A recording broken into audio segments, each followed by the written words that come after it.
Hadirin jamaah rahimakumullah, untuk ceramah agama, ilmu agama, nasihat agama yang kedua akan disampaikan oleh guru kita Al-Mukarram Kiai Haji Fajar Maulana SPDI. Kepadanya al-waqt wal falyatafadhal mazkura. Sallu ala Nabi Muhammad.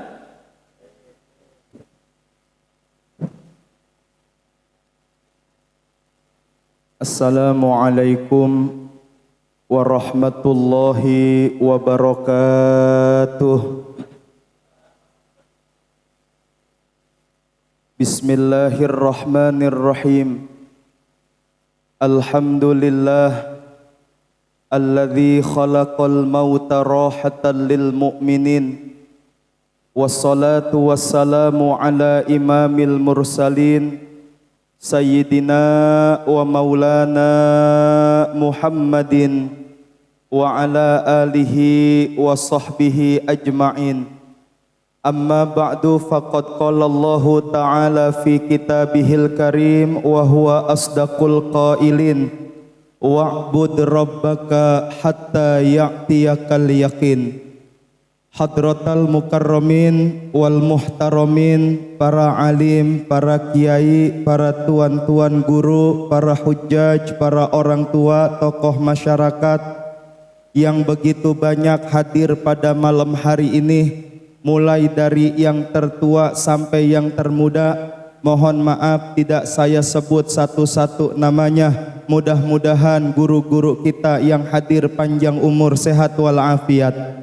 Sahibul bait, keluarga besar almarhumah wal maghfur laha Ibu Hajjah Junah, yang dalam hal ini diwakili oleh guru kita Al-Mukarram Dr. Andes Ustadz Haji Abidin Nur, Al-Mukarram Ustadz Haji Ahmad Maulana, dan seluruh keluarga beliau. Mudah-mudahan keluarga yang ditinggalkan senantiasa mendapatkan ikhlas, tabah, kekuatan iman Islam dari Allah Subhanahu wa ta'ala. Hadirin jamaah yang dimuliakan oleh Allah, sudah banyak untayan mutiara dan ilmu yang disampaikan oleh guru kita Ustadz Ujang Suherman. Saya enggak banyak-banyak, cuman nyampein satu hadis Nabi aja. Jam udah menunjukkan jam 9 kurang 10 menit. Saya cuman ngelempengin jam doang. Insya Allah saya lempengin sampai jam 10. Ya, siap ini siap? Ayo. Yang siap duduk di sini, saya pulang duluan bang. Jamaah yang dimuliakan Allah, Nabi SAW bersabda, man faraqa ruhul jasada wa huwa bari'un min thalathin dakhalal jannah. Kalau ada seseorang yang telah berpisah antara ruh dan jasadnya, artiannya ini orang telah mati, telah meninggal dunia. Wa huwa bari'un min thalathin, dan dia terbebas dari 3 hal kata Nabi, maka orang ini akan dimasukkan ke dalam surganya Allah Subhanahu wa ta'ala. Yang pertama kata Nabi, bebas dari kibir, dari sombong. Orang yang sombong itu enggak bakal masuk ke dalam surganya Allah. Sombong itu sifatnya setan. Setan iblis sebelum dilaknat oleh Allah namanya Azazil. Azazil beribadah kepada Allah kurang lebih selama 170.000 tahun. Bahkan Azazil pernah menjadi gurunya para malaikat karena punya sifat yang sombong, diusir dari sorga, dilaknat sama Allah. Ketika Allah ciptain Nabi Adam, suruh sujud sama Nabi Adam. Apa kata tuh iblis? Ana khairun minhu, saya lebih baik dari Adam ya Rob. Khalaqtani min nar wa khalaqtahu min tin. Aku diciptakan dari api, sedangkan Adam diciptain dari tanah. Api lebih mulia dari tanah. Aku enggak mau sujud sama Adam. Begitu kata iblis. Dilaknat tuh iblis yang tadinya ada di sorga, disuruh keluar dari sorga. Makanya orang yang sombong kagak masuk ke dalam sorga, sebab sombong itu adalah sifatnya setan. Nabi sabda, la yadkhulul jannata, tidak akan masuk ke dalam surganya Allah Subhanahu wa ta'ala man kana fi qalbihi mithqalu dzarratin min kibrin, kalau seseorang punya kesombongan di dalam hatinya meskipun sebesar biji dzarrah. Maka enggak boleh punya sifat sombong, Bang. Buang tuh sifat sombong. Emang apa sih yang kita punya di atas dunianya Allah ini? Enggak ada. Semuanya cuman titipan dari Allah. Inna lillahi wa inna ilaihi rajiun. Sesungguhnya semua ini dari Allah, semuanya ini punya Allah dan bakal kembali kepada Allah.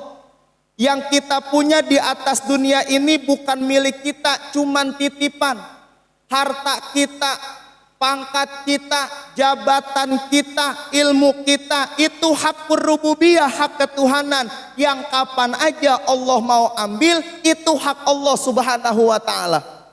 Kagak boleh sombong, gua orang kaya, asal ada yang mati gua mah gak perlu datang tahlil. Ntar kalau gua mati gua bayarin aja orang pada datang ke rumah gua. Begitu ngomongnya tuh Pak tuh. Emang kadang-kadang orang kampung kita penyakitnya begitu.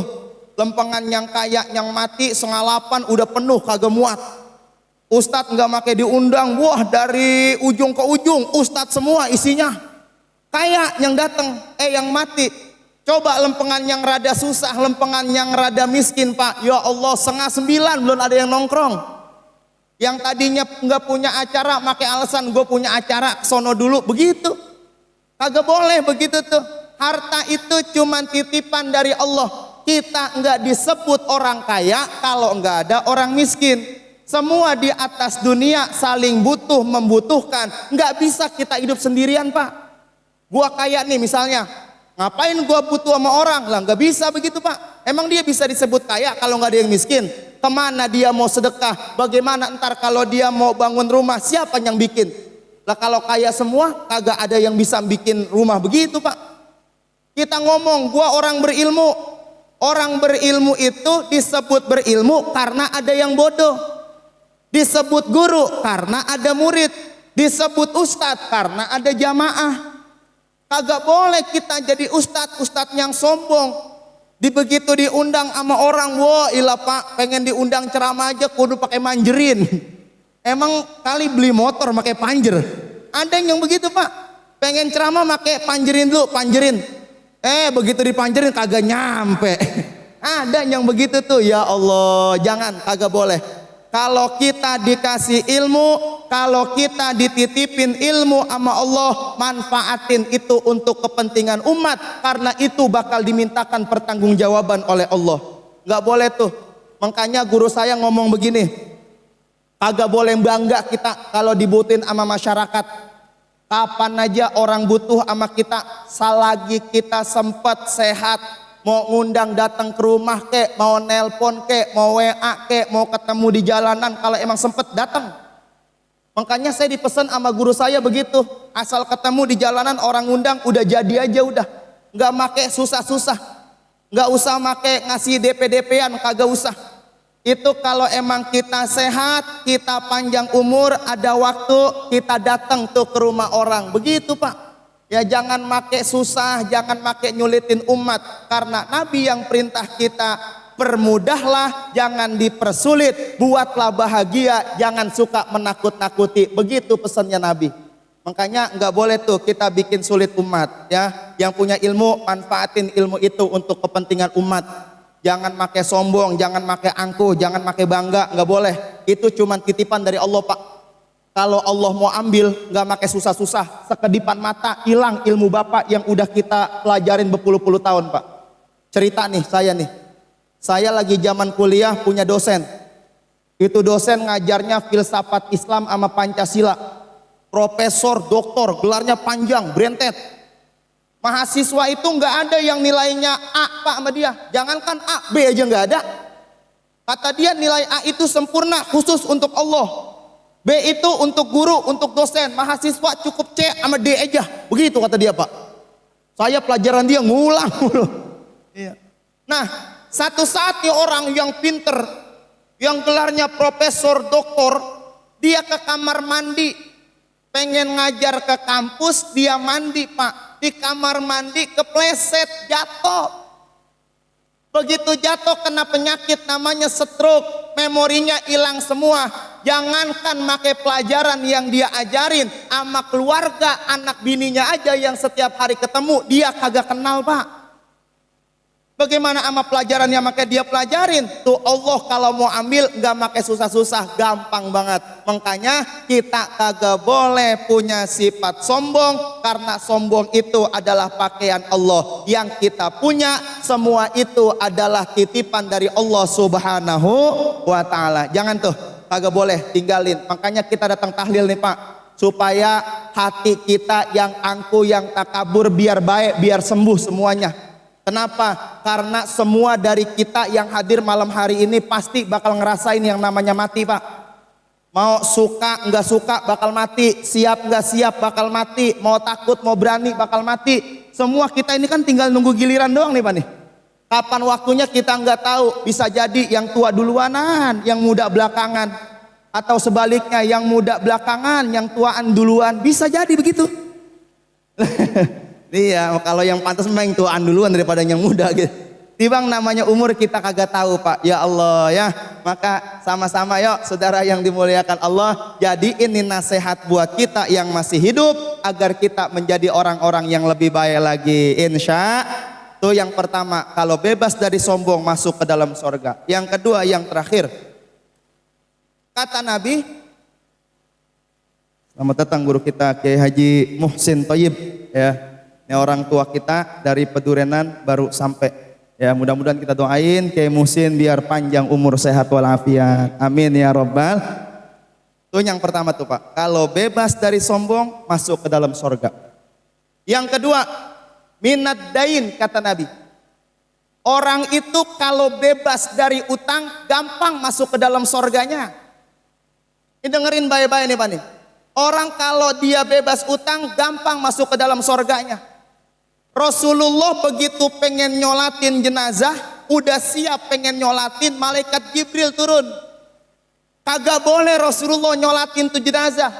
Sebab kenapa? Itu jenazah yang pengen disolatin masih punya utang, utangnya belum ada yang nanggung. Dilarang sama malaikat Jibril Pak. Begitu ada sahabat yang maju, ya Rasul, kalau emang sahabat ini punya utang, saya yang bakal nanggung. Baru Rasulullah mau sholatin itu jenazah. Itu sekelas Nabi. Bagaimana kita Pak? Makanya jangan pada demen-demen banget sama utang dah. Tuh baik-baik tuh yang punya utang kecil-kecil di warung-warung tuh. Yang utang rokok 5.000, 10.000 bayar. Jangan pakai pora-pora pilon, belaga-laga bego. Mentang-mentang cuma 5.000 inilah. Kalau tuh orang redo, kalau kagak dituntut sampai akhirat Pak. Tuh hati-hati tuh, dibang masalah sepele begitu bisa dituntut kita sampai akhirat saudara. Makanya jangan main-main. Kalau bapak-bapak tuh kagak punya duit, berhenti ngerokok, jangan makin ngerokok. Emang duit kagak punya, makai belagu-lagu, makai ngerokok lagi. Berhenti, udah biar sehat. Iya, mentang-mentang orang ngerokok itu punya manfaat. Yang pertama emang nih Pak, bagi perokok itu akan timbul jiwa berani. Berani apa Ustadz? Berani minta sama berani ngutang. Tuh kalau nggak punya tuh berani buat ngutang di warung dia. Bayar tuh yang model begitu. Nabi sabda, sahibud dain maglulun fi qabrihi hatta yuqda anhu. Orang yang punya utang itu Pak, Allah bakal belenggu di dalam kuburnya sampai dia lunasin dulu tuh utangnya. Makanya jangan, kagak boleh. Ini sekarang dunia kita Pak udah dunia serba utang semua. Coba lihat motor yang kita pakai utang, kredit, bener kan begitu Pak ya? Lah iya, mobil yang kita pakai kredit, utang, betul gak begitu Pak? Iya kalau saya mah kagak ngutang cash belinya. Wah, iya bukannya sombong bukan. Kalau begini, bukannya sombong Pak. Saya punya prinsip begini. Kalau selama saya mampu, saya punya, saya pengen, saya beli. Tapi kalau saya kagak mampu, saya nggak kuat, saya bakal tunda itu. Karena saya orangnya ogah puyeng Pak. Bener, saya mah orangnya ogah puyeng, ogah ngikutin apa namanya perkembangan zaman. Kalau Bapak ngikutin dunia sampai mati nggak bakal pernah ada cukupnya Pak. Bapak beli mobil baru harga 2 miliar, sebulan dipakai, besok ada yang baru lagi. Kagak bakal pernah ada puasnya. Makanya kalau urusan dunia kata ulama jangan pernah ngelihat ke atas, ngelihatnya ke bawah. Kalau urusan akhirat ngelihatnya ke atas. Syukur sama Allah, punya mobil alhamdulillah, biar jelek-jelek juga punya, nggak kepanasan, nggak kehujanan. Masih ada saudara kita yang naik motor, yang punya motor begitu juga alhamdulillah masih punya motor. Gua mah nggak capek ngenjut, timbang ngegas doang. Yang punya motor alhamdulillah, gua mah masih punya motor. Ada saudara gua yang naik sepeda, alhamdulillah masih punya kendaraan bisa ngenjut. Ada saudara kita yang masih jalan kaki sampai Ginari. Yang jalan kaki alhamdulillah kaki saya masih bisa jalan. Ada teman saya yang udah stroke kagak bisa jalan. Yang stroke alhamdulillah gue masih hidup. Ada teman gue yang udah pada mati begitu. Kalau urusan dunia begitu. Jangan make ngelihat ke atas, nggak bakal pernah ada cukupnya manusia. Alhaakumut takatsur hatta zurtumul maqabir. Nggak bakal pernah ada puasnya Pak. Tapi kalau urusan akhirat ngelihatnya ke atas, jangan ke bawah. Kalau besok misalnya ada peringatan hari besar Islam, dikit lagi Muharram, santunan yatim. Biasanya ada panitia bikin list donatur buat santunan yatim. Ngelihat misalnya RT nyumbang buat yatim 300.000. RW ngelihat, kata RW, buset, RT aja bawahan gua nyumbang 300.000. Masa gua yang pangkatnya tinggian kalah sama dia? Gua nggak mau ngalah, gua nyumbang 1 juta. Begitu, ada RW yang begitu. Dia moal. Agak bakal bang sini. Yang ada juga mungkinan kecil nyumbangnya. Udah ditutup sama RT aja begitu ngomongnya. Kudunya begitu urusan akhirat. Kalau kemarin terawih tuh ada yang orang 20, kalau bisa kita nambah jadi 36. Yang sembahyang 36 tahun depan jadi 100, begitu.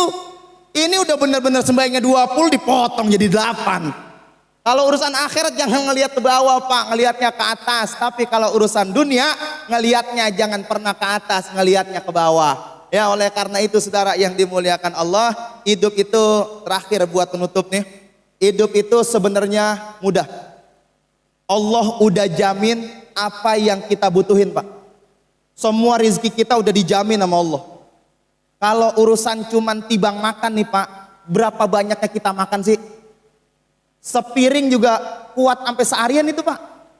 Makan cuman make nasi putih sama garam, kalau badan sehat mah enak banget itu Pak. Berarti tuh orang dapat berkah tuh. Orang kalau dapat berkah jangankan makannya make daging ayam Pak. Biar kata makannya make daging teri tapi rasanya kayak daging teri. Saya ngomong ayam itu. Oh udah nggak nyambung, udah ngaco. Udah ngantuk romannya nih ya. Masa makan daging teri rasanya ayam. Artiannya apa? Nikmat dia makan. Biar cuman make ikan teri kalau badan sehat, ya Allah Pak, nikmat tuh dia makan tuh. Artiannya berkah tuh orang. Segitu cukup tuh bakal perut mah. Tapi yang bikin kita susah itu bukan kebutuhan kita, tapi kepengenan sama kemauan kita. Itu yang kudu kita rem Pak. Makanya kudu banyak ngaji, kudu banyak zikir, kudu banyak ngumpul sama orang-orang begini. Supaya apa? Supaya kita bisa meredam hawa nafsu kita. Oleh karena itu saudara yang dimuliakan Allah, yuk sama-sama dah kita hidup apa adanya. Jangan sampai kebanyakan lagu akhirnya jadi puyeng sendiri. Banyak orang yang pada bunuh diri lantaran utangnya sampai seleher Pak. Sono utang, mari utang, sono ninggalin jejak, mari ninggalin jejak. Habis ujung-ujung nggak kemana-mana dia. Sono bangke, kemari bangke, begitu. Ada orang di sini ada? Mana orangnya? Ustaz Abe itu mah ya. Nggak ada sih orangnya ini. Ya, jangan begitu ya. Yang baik, yang benar kita semua Pak. Ya, insya Allah kalau udah terbebas dari dua ini, ya, insya Allah begitu kita mati kita akan mudah dan gampang masuk ke dalam surganya Allah Subhanahu Wa Taala. Amin ya Rabbal Alamin. Sebenarnya ada 3 saudara, cuman saya nggak sampein semua. Saya simpen, ntar takut-takut nge-40 diundang lagi. Jadi saya simpen yang satu lagi begitu. Ya, supaya penceramah nggak kehabisan bahan. Ya sebab kalau penceramah itu lagi ketara orang ya itu lagi aja ceramahnya. Makanya kalau penceramah bayarannya rada mahal gue urup, soalnya harus konsentrasi banyak, nyari bahannya banyak begitu ya. Oh, iya. Kalau tahlil kan dari sekarang sampai hari kiamat begitu-gitu juga bacanya. La ilaha illallah ya Allah ya sampai hari kiamat. Makanya kalau yang tahlil bayarannya standar mah urup. Iya kalau yang ceramah rada gedean ya wajar-wajar juga emang karena nyarinya rada susah begitu. Ya ini mau bagaimana aja akal-akalan namanya. Ya Pak, maafin kurang lebihnya ya. Maafin kurang lebihnya. Mudah-mudahan almarhumah wal maghfur laha Ibu Haja Junah binti Haji Jipan Allah ampuni salah dosa khilafnya, Allah terima iman Islam dan amal ibadahnya, Allah jadikan kuburnya raudhah min riyadil jannah, dan seluruh keluarga yang ditinggalkan Allah berikan ikhlas tabah kekuatan iman Islam dari Allah Subhanahu wa taala. Begitu juga guru kita Kiai Haji Sanin bin Haji Jisan, mudah-mudahan Allah jadikan kuburnya taman dari taman-tamannya surga. Amin ya rabbal alamin. Syai'ulillahi lahumul Fatihah. Bismillahirrahmanirrahim. Alhamdulillahi rabbil alamin arrahmanir rahim maliki yaumiddin. Iyyaka na'budu wa iyyaka nasta'in ihdinas siratal mustaqim siratal ladzina an'amta 'alaihim ghairil maghdubi 'alaihim waladdallin. Amin. Sekian, terima kasih. Mohon maaf kurang lebihnya. Wallahul muwaffiq ila aqwamit thoriq. Assalamualaikum warahmatullahi wabarakatuh.